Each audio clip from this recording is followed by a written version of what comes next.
Welcome to The Release Show. I'm your host, Brittany Sconyers. On the show, I will be speaking with real people with real stories about their real life. On today's show, we have Conlan Armour. Colin is an owner and operator of a barbershop in Pembroke Pines, Florida. His family has been touched by the destruction of mental illness. Every day, he chooses to bring awareness to why it's so important to have great mental health. In 2014, his son survived a near drowning caused by postpartum depression. His son, Cayden, has been the X factor in his life, growing and developing past the odds against him. He has a company solely dedicated to Cayden. ArmourX represents him and all the individuals that have been touched by mental illness. In the last couple of years, Colin has partnered with different communities and organizations to help his son and late wife's story be told. Recently, he has had various speaking engagements. He acted in a dramatic comedy series called The Zombie Chronicles. He was honored to be a part of the series. It talked about mental illness in different ways. He also had the blessing to write the soundtrack to the series. Music has been a huge part of his recovery. On the soundtrack, he was able to touch on some of his experiences. Talking about his son and late wife's story allows him to educate individuals on what signs to look for and or ultimately how to overcome the destruction. Move more is ArmourX's motto. He realized if he had moved more physically and mentally, his family would have had a different outcome. Let's welcome Conlan Armour. How are you doing, Conlan? I'm doing great, Brittany. How you doing? I'm doing great as well. All right, let's jump right into it. Family is the support you would never have to pay for because come rain or shine, they will be there to cheer you on with every one of your life goals. What does family mean to you? Well, Brittany, family means everything to me. Ever since I can remember, I definitely wanted to be a father, a husband. I love children. So family means a lot. Family definitely means a lot to me. Great. Before we get into the family you created with your wife, please tell me about the family dynamic growing up. Well, me and my sister, we didn't have a solid relationship with my mom or my dad. They got married at a young age, around 19, had us at young ages.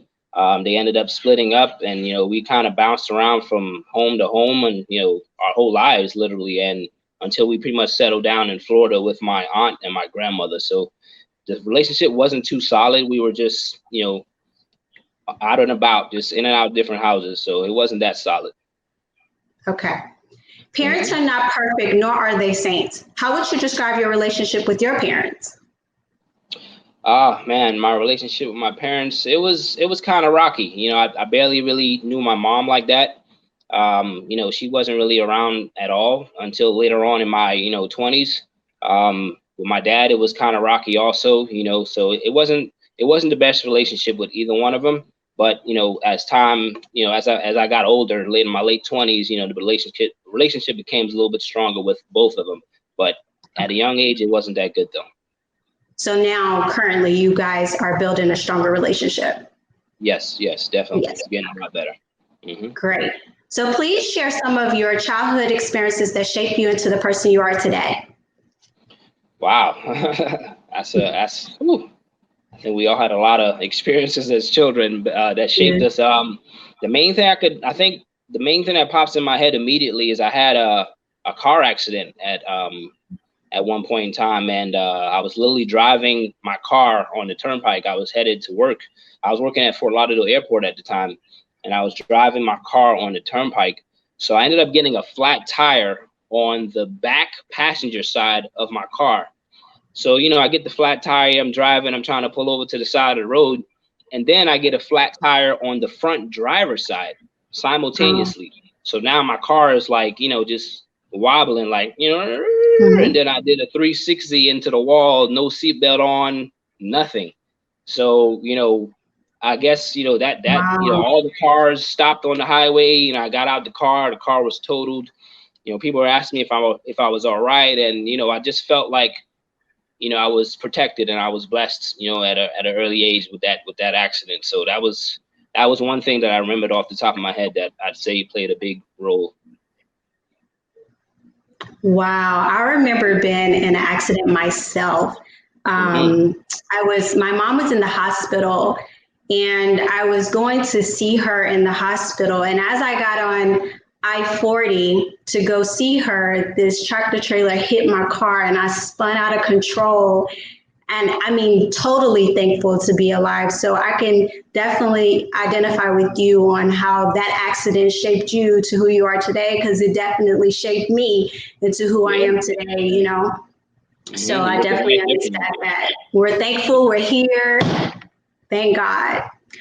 So Exactly. I'm going to turn the conversation. I'm going to turn the conversation to talk about now you and your wife. So when you met your wife, did she have any past experiences with previous relationships? Yes, definitely. That's pretty much all of us, right? All of us usually carry things from past relationships over into the new one. We try not to do it, but sometimes it just comes about. She Yes. was in an abusive relationship for about 10 years prior before meeting me, physically, mentally, so, it was definitely tough to deal with someone who came out of that kind of trauma, if you wanted to say. She literally was like almost scared of men. Like, I remember one time she came to the shop that I worked at the time to bring me some food. And, she was just relaxing on the couch, just relaxing. She had her legs crossed. And, I called her name and she kind of like sat up in the chair, almost like at attention, like she was in trouble. And I'm like, what's wrong? What's wrong? So she was like, oh, I thought you were going to tell me to sit up straight or, uncross my legs. And I was like, Mm, no, that's not what I was gonna say. I was just gonna ask you a quick question. So, I guess the paranoia mentally and just being afraid that that previous relationship done that to her. Her cousins told me that she used to come home, black eyes, bruised up. And she has a bunch of sisters, so I'm sure somebody spoke to her and gave us some or tried to give her some advice back then. But mainly it seemed like the family was focused on what did she do wrong, like did you do something, and honestly mhm. that's probably not the best thing. So she definitely was abused mentally and physically. Well, I experienced that. I saw that with my mom being abused. Um, and I also experienced some craziness myself. I remember dating this guy who was super jealous and he really didn't want me to talk to other males. And so I remember one time we drove to Macy's to find him some jeans for something. He needed some Hmm. pants or something like that. And my phone was ringing and it was another guy calling me and I just like sent it to the voicemail. Yeah. And so he was like, who is that? And I was like, oh, it's just a friend, you know what I mean? So he got super upset. He grabbed my phone and I remember him rolling down all the windows on the interstate. He was just like driving so fast. He pulled my hair. I had long hair. He pulled my hair. I mean, it was a super crazy experience. But after that particular day, when he pulled in his driveway, I literally jumped out of that car and ran and got in mine, and I never, ever spoke Yeah, with him again. That was it. I was like, I that's will the last straw. never deal with this. I never wanted to um, be in abusive relationships and take that pain from men, abusing Mhm. you. So I knew what I needed to do because after seeing my mom at a younger age come home with a black eye and stuff like that, I didn't want to experience that myself. So I definitely understand being in a relationship with an abusive partner. Did the Definitely. experience she had with the man she was with for 10 years affect your relationship with her? I'd say so. I was always trying to, comfort her and just make her feel comfortable. She seemed like, unsure of herself at times, how she looks, dressed, everything was questionable, So it was more Mm-hmm. just trying to cater to her and make her feel comfortable in our relationship because, I definitely wasn't the same. I wasn't that person that she was with prior. So it was all about Mm-hmm. making her feel comfortable. So Okay. The greatest marriages are built on teamwork, a mutual respect, and a healthy dose of admiration, and a never ending portion of love and grace. How would you describe your marriage to your wife? it was very easy going, man. She was simple, easy going. We had a lot of fun, different situations. You know, um, she just wanted to do right by me and I wanted to do right by her. So I think it was, it was like a no-brainer. It was a no-brainer for sure. Mhm. Like, we just, it was That's a like beautiful a thing. connection at first sight. You know, 2 years in, we probably got married, and it was just easy going. Oh, that's so beautiful. So tell us about some of the amazing experiences you guys had. Man, we had a good bit of them. The one that pops up the most to me is she she hosted a birthday party for me at her house, and it's like she invited all her family, her cousins, and it was a surprise birthday party, man. And we opened up the garage and played music, and it probably was one of the best birthday parties I had, man. We had a lot of food, family, and fun. That's pretty much what it was. Mhm. So it was just, Mhm. it was just memorable. Like, I remember it. We just had a blast. We just had a blast, a lot of fun. Oh, So definitely that that's birthday party great. that she That's threw for great. me was, yeah, it was the bomb. I love a good birthday party where you have fun. Yeah, birthday Just parties. when you Yeah, you're right. Definitely important. just when you think you know love, something little comes along to remind you just how big it really is. When Mm. you found out you guys were having a baby, how did you feel? Wow. Just amazed. Just happy. She went her. She actually was trying to get pregnant with the gentleman that she was with prior to me, and Okay. she couldn't have children. She went to the doctor. Both of them went to the doctor. They checked both of them out, and they told her it was her, that she couldn't have children. So Mm, that was like the main thing. And once we got together, she used to tell me that a lot. Well, don't get too comfortable. I can't have children. And I used to tell her, look, don't worry about that. Like, if you tell yourself you can't have children, guess what? You can't have children. So I used to pretend and play little games with her and make her poke out her stomach like she was pregnant, and like snap pictures mm, and stuff like that. So, and all that helped the process, because when she was pregnant, man, it was just awesome, because I remember she missed her period. It was for probably 2 weeks she didn't have a period, and I'm like, well, you got to take a pregnancy test. She's like, no, mhm. I'm not pregnant. And I was like, you know what, I'm gonna go buy the test. So I bought the tests, um little 2-pack test. Ironically, she messed up one of the tests. I was Okay. downstairs, she was upstairs with one of her sisters, and all of a sudden I got, like, she just yelled downstairs like, Colin. So I met her halfway up the steps, and she showed me the pregnancy test, and she was just happy. It was just tears, just happiness. Great. That is awesome. Just when you think you can't have something, have a baby, and then God blesses you with a beautiful blessing. That's amazing. Yes, When definitely. your baby comes into the world and you meet him or her for the first time, it is like meeting your reason to live. Please explain the feeling you felt when your wife gave birth to your son.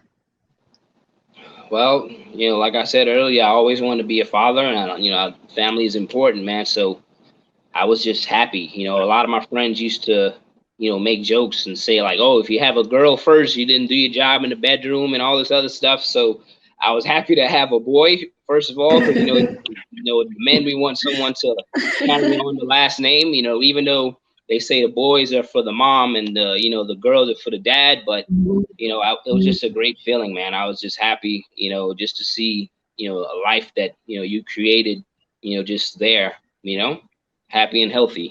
So it was a great feeling. Yes, and I want a son myself, so hopefully God will. Amen. Yeah, I want a yeah, son myself, so hopefully God will bless me with a yeah, son. yeah.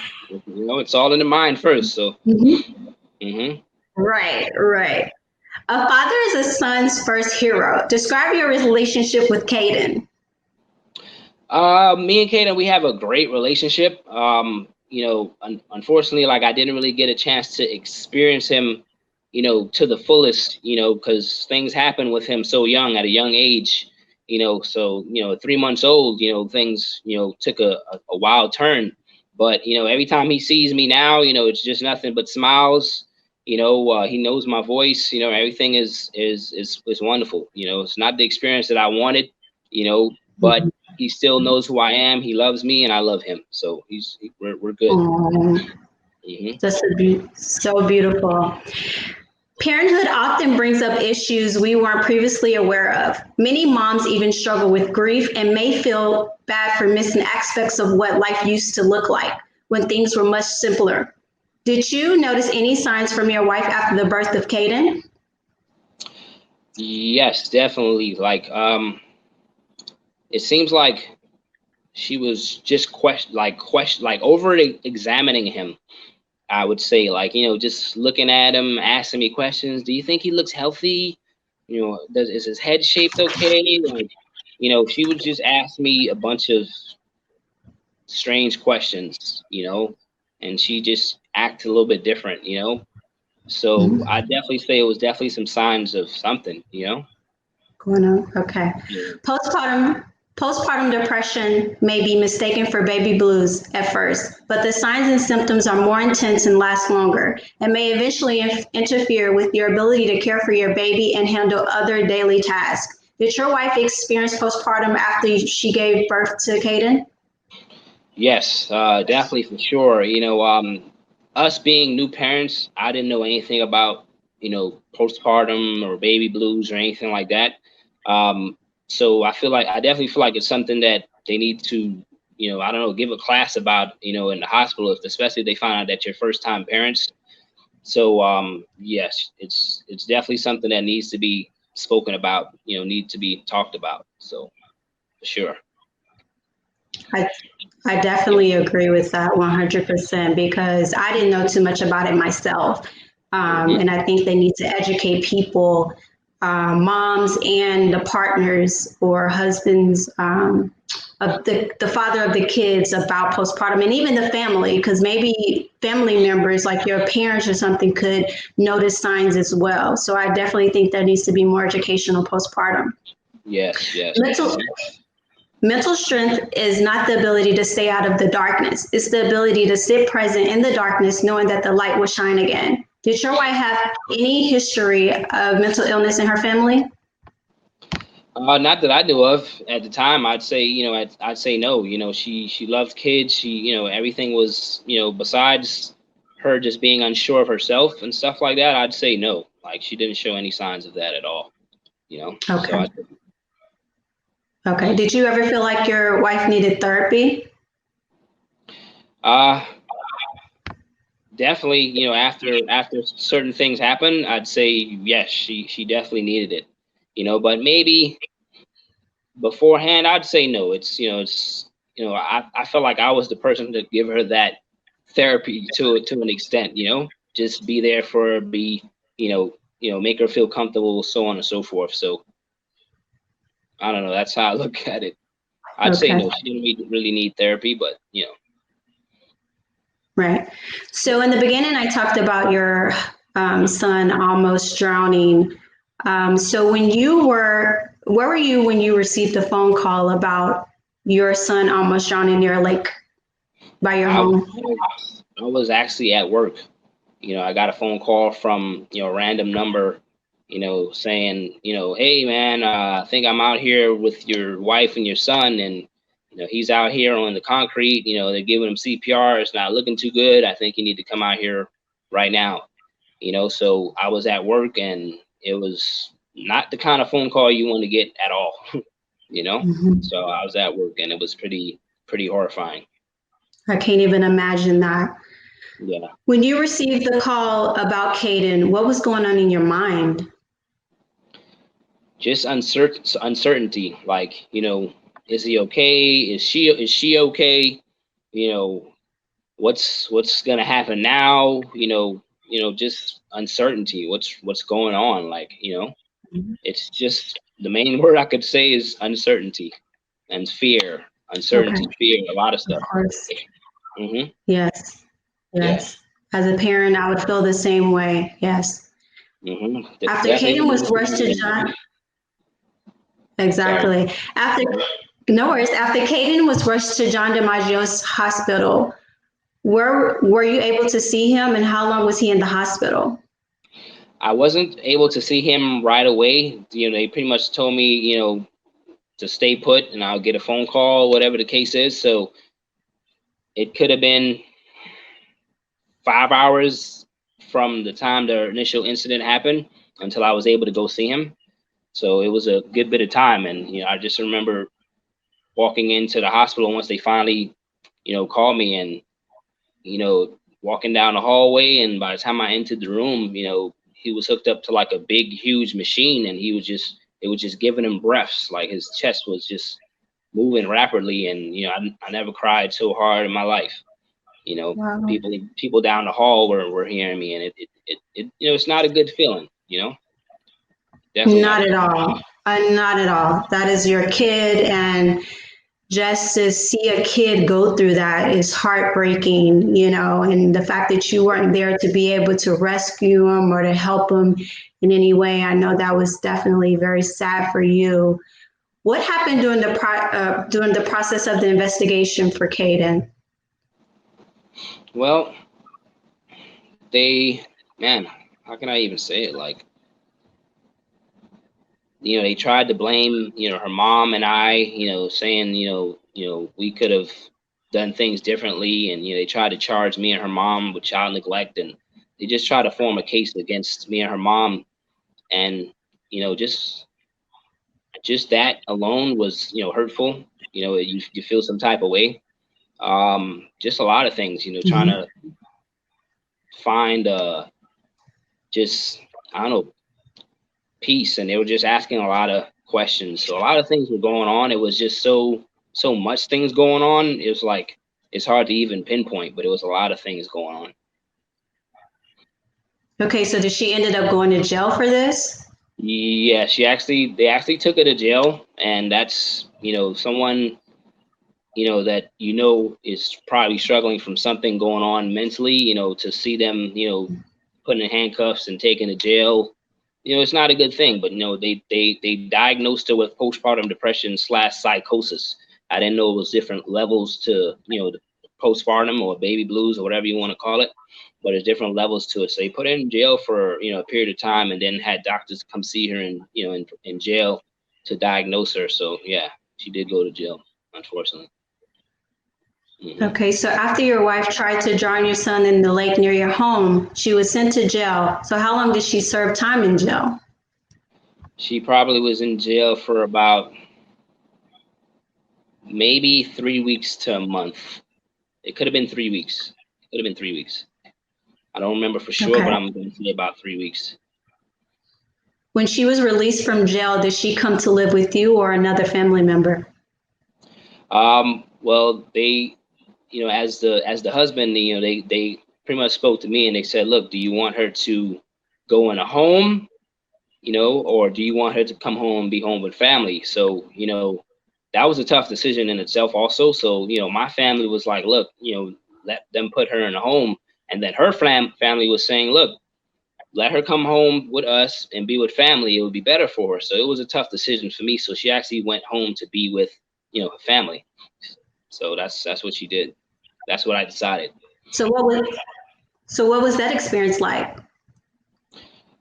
I thought it was the best thing for her, but it ended up, not being the best thing. But it seemed like it was the best thing at first. She was still upset with herself, as I would come to see her or whatever the case is, and just, crying from time to time. And, there was a point in time where, like, I came over there to see her, and, like, her parents were having an argument about her in front of her. And that's not the kind of environment, that's not the kind of thing someone needs to see if they're having, like mental, issues at that point, So it was kind of rocky. I was in between decisions. It made me look at my decision a little bit differently. Definitely. Yeah. So were you there to support her? Did you go and visit her and have little play dates or? Yeah, I definitely went to go see her a lot. I know she had a lot going through her mind. So I decided to create a photo album for her, to kind of like take her from where we've been to where we're at now, just by pictures. And, in the photo album, it had like areas in which you could write something down. So I told her, look, once I put the album together, it was just, happy days from, beginning to that point, and I told her, look, you have to write down something positive under all these pictures, and the very last picture in the album was a picture that I took, of Cayden, our son. He was kind of like grabbing my finger, my index finger, and I just took a picture of his hand holding my finger. It was a cute picture. And, I told her she has to write something positive under that also, just to try to help her thought process. So that's the kind of things that I guess you could say we did, to kind of somewhat make her feel comfortable, bring her back to, just show her that I was supportive, trying to help her out, and just, we'll make it, we'll make it through, so that's what I was trying to do. Yes. That's beautiful. Happy you were able to, spend some time with her, even though she was living with her parents and battling with a mental illness. Suicide is a permanent solution to a temporary problem. 6 months after your wife was released from jail, she committed suicide. Do you know why she committed suicide? Man, I just think, she was stressed out, like knowing that you did something to your child that you had no recollection, no memory of doing it. And that's what the psychosis part of the whole postpartum thing is. They say things and they do things that they don't remember, or, so I think it was just grief, just being upset with herself, being stressed out over certain things, with the family, because she was that person that the family, needed to kind of like help them, orchestrate certain things, and get things done. So when that person starts to create their own life for themselves and you can't really rely on them to do things for you, it could take a toll on that person. So there's definitely a lot of stress and grief, just, living with the fact that, she had her first child and she harmed her first child, like unknowingly, because it was just something going on in the mind, Yes, I definitely understand. The death of a loved one is very hard to deal with. The loss you feel when a loved one dies is not the worst feeling in the world. Missing them for the rest of your life is worse. When your wife passed away, did you fault yourself for the death of your wife? Like, what could I have done to prevent this from happening? Yeah, I feel like it's only natural to kind of take some blame on yourself. You start to question things like, man, what if I did this? What if I made this decision? So, I definitely say I took, I felt like, I could have did things differently. So I took some of the blame, but that's probably the worst thing to do, but it's going to happen. You're going to question yourself and, but now you have to start looking forward, like, I knew that my son is, he's all I have. I'm all he has, so I need to be strong for him, be strong for, in the situation to help him overcome and help him be better. So, definitely I took some grief, it was hard, man, just a lot of why questions, crying every night, I'm just in my car looking out the sunroof, just, questions, tears and questions. So yes, I'd say I felt, like I could have did things differently. Okay. The reality is you will grieve forever. You will not get over the loss of a loved one. You will learn to live with it. You will heal and you will rebuild yourself around the loss you have suffered. You will be whole again, but you will never be the same. How did you gain strength after losing your wife and Cayden's mom? And just it might sound cliche, but just trying to stay positive, surrounding myself with positive people, reading a lot of positive books, listening to audios, exercise. Like whenever I would feel, somewhat stressed out, like I just went to the gym, went in my garage, wherever I was at, whatever, push-ups. I did exercise, and I wrote, poetry. I listened to music. I just wrote about the situation to kind of help myself, So I did music, and working out, music, and being around the right people, reading the right books, just listening to motivational stuff every day is definitely helped me out a lot. Right. Sometimes music is the only medicine the heart and soul needs. I know when I went through a traumatic experience in my life, music helped me tremendously. How would you say your music career has helped you with the traumatic experience of Cayden and your late wife? It's therapeutic. It's definitely Mhm. therapeutic, being able to write, your thoughts down, to beat and just watch the whole thing grow from the paper to, you know, just right there listening to it, and just, eventually a music video if you want to do all that. So just watching the whole thing unfold is very therapeutic. So it helped out for sure. Yes. And we will be playing a beautiful song that you wrote for your wife and Cayden at the end of the interview. So please stay tuned, people. Thank Be you. the person you want to have in life. Who is your biggest influence and why? Mm. Ah, I would say my grandmother for sure. I was pretty much raised by my grandparents. I think I said that earlier. My grandmother, she actually passed away last year, August. The anniversary was just on the 11th, so she, God rest her soul. But, she taught me everything, cook, clean, wash clothes, iron clothes, you name it. So, just preaching to me, Mhm. giving me the right, the things I need to hear, the things I need to help me grow as a man, So my grandmother definitely was my big influence. Yeah, my biggest influence are my mother and my grandmother as well. Uh-huh. And I lost my mom's mom. I lost her in 2009. And it was the craziest experience. I remember like waking up like something bad is about to happen in my life. Mm, And I didn't really know. So I called my friend Jamaica at the time. We were in college and I was like, please ride with me to Atlanta. I'm from yeah. Nashville, Tennessee. So Atlanta's like 3 hours away. I Okay. was like, please just ride with me. Just ride with me to Atlanta because something bad is about to happen in my life and I don't want to be here in Nashville. And so we went to Atlanta, had a good time or whatever. And on my way back, my aunt called me to inform me that my grandma had passed away. Wow. And I was just heartbroken. Like we had the best relationship ever. We would Mm, play games together in her room. And I just missed that so much. Like I just wish she was here so she could see my daughters, my husband. But, things happen in life and we don't know why. yep. Yep. Years later, God blessed you with a new woman named Dorothy. Please describe how you guys met and how she helped you after going through a really traumatic experience. Man, me and Dorothy's amazing. First of all, I just want to give her a lot of credit because, they say She behind every is. strong man is a strong woman or even stronger woman. So we met Mhm. at the gym. We met at the gym.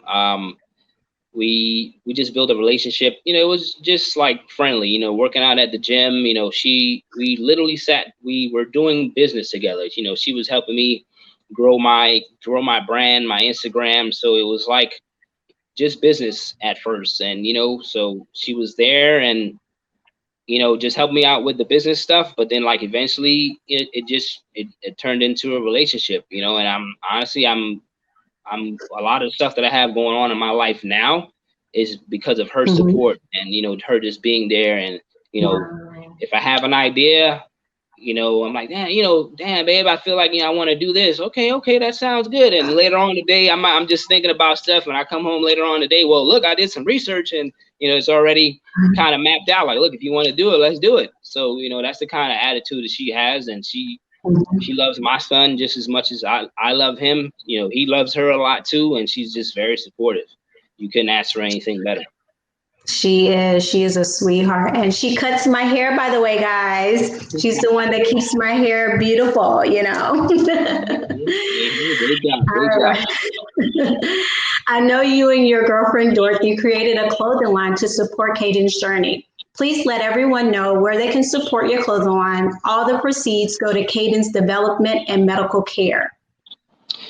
Yes, we started a clothing line called ArmourX. It's my last name, and like I said, Cayden is like the X factor in my Can life. y'all That's see? how I look at it. Huh?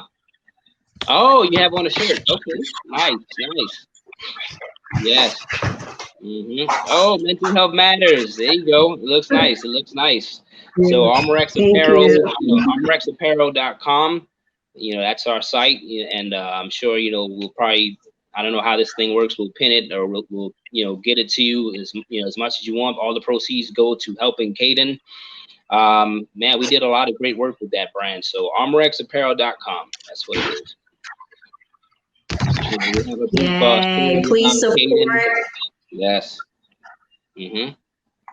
Please support Cayden's journey. This story is beautiful, and they're coming out with a documentary as well. Yes. Colin and his girlfriend Dorothy have been working hard to bring Cayden home. He currently lives in an extended care facility. They would love the world to meet Cayden and to know his journey. They are in the works of releasing his documentary. In the documentary, it talks about many things he and his late wife endured, the outcome of mental illness, and life as we know now.